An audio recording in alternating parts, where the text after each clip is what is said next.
I'm going to start lecturing you, but what I do want you to do is actually listen to what this girl has to say through her music.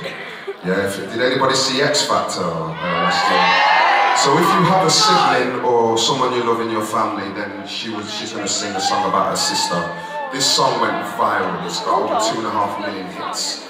So she touched a lot of people, and I hope this evening she's going to touch you the same way she touched me. So please, put your hands together for the beautiful Monica Michael.